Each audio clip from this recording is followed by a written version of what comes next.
Guys, હું રીના ઠાકોર. સ્વાગત છે તમારા મારું મિની બ્લોગમાં. આજે હું બનાવવાની છું કાજુ કતરીની રેસીપી. તો તમે પ્લીઝ મારો વિડીયો પૂરેપૂરો જોજો અને સ્કીપ કર્યા વગર જોજો. બહુ ટેસ્ટી અને સારી હું બનાવવાની છું ગાઈસ. તમને ગમે ને તો લાઈક, શેર અને સબસ્ક્રાઈબ કરજો ગાઈસ. આજે શું બનાવવાનું છે મમ્મી? આજે આપણે સબ્જી બનાવવાની છે કાજુ ખોયા. તો એના માટેના ઇન્ગ્રીડિયન્ટ્સ ગાઈસને બતાવી દઈશું આપણે. આ જે ડુંગળી લીધી છે અને એની અંદર આપણે કાજુ લીધા છે 50 ગ્રામ જેટલા, અને 3 નંગ ડુંગળી લીધી છે, અને એને આપણે બાફી નાખી હતી પહેલાં, અને પછી મિક્સર ગ્રાઇન્ડમાં બંનેને મિક્સ કરી નાખ્યા, કાજુ અને ડુંગળી બંને. એટલે આપણે એની પેસ્ટ બનાવી છે. અને આ છે આપણે મોળો માવો છે, અને દૂધની મલાઈ પણ લેવાના છે આપણે લાસ્ટમાં. અને આ છે પલાળેલા કાજુ છે, આને આપણે ફ્રાય કરી નાખશું આપણે. અને આ બધા રેગ્યુલર મસાલા છે. આ આપણી પેસ્ટ છે, ટોમેટો પ્યુરી, અને આ કોથમીર છે ગાર્નિશિંગ માટે, અને આ કસ્તુરી મેથી છે, રેગ્યુલર મસાલા છે. બસ હવે આપણે બનાવવાનું ચાલુ કરીએ. જો કઢાઈ લઈ લીધી છે.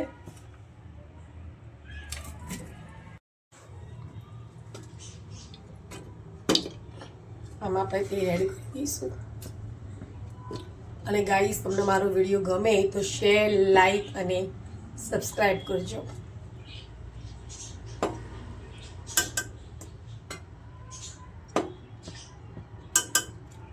હંમેશા ગ્રેવીવાળી સબ્જી હોય ને એમાં તેલ આગળ પડતું લેવાનું હોય છે. આગળ પડતું તેલ હોય તો વધારે ટેસ્ટ મતલબ સારું લાગે.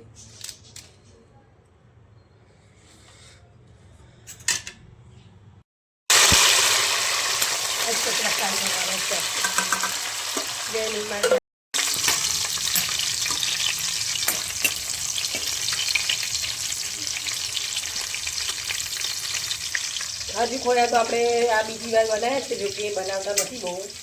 પનીર બધું બનાવી દઈએ છીએ, પણ દેવરાની ફરમાઈશ હતી કાજુ ખોયાની, તો ચલો બનાવી દઈએ આજે. ઘણા ટાઈમ પછી બનાવે છે, લોંગ ટાઈમ. કંઈક એમાં શું છે કે ટાઈમિંગ બહુ જાય છે, બધું કંઈક અલગ વેરિયન્ટ બનાવી હોય તો. અને ક્યારેક બનાવી દઈએ ચાલે. બાકી હું તો રેગ્યુલર બેઝીમાંથી બનાવું છું. પણ તમે આજે આખો અખબાર વિડીયો પ્લીઝ જોજો, એટલે તમને બી ખ્યાલ આવી જાય કે કેવી રીતે બને છે.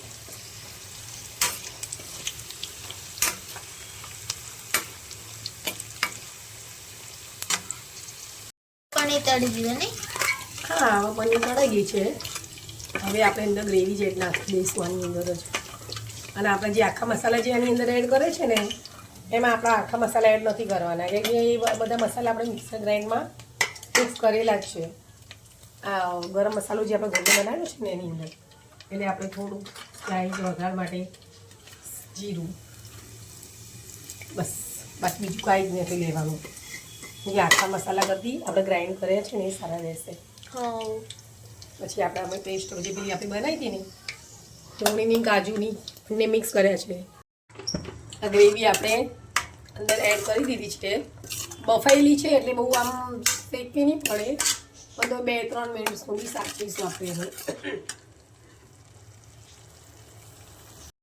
નાખી દીધું છે ટામેટાની ગ્રેવી, અને એ પણ શેકાઈ ગઈ છે. આપણે હવે કરીશું રેગ્યુલર મસાલા અંદર.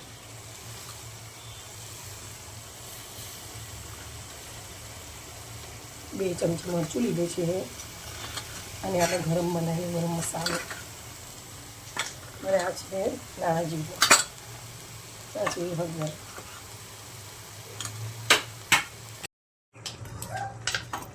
જો ગાઈસ, ગ્રેવી આપણી તૈયાર છે. હવે આપણે નાખીશું મોળો માવો નાખવાના છે થોડુંક.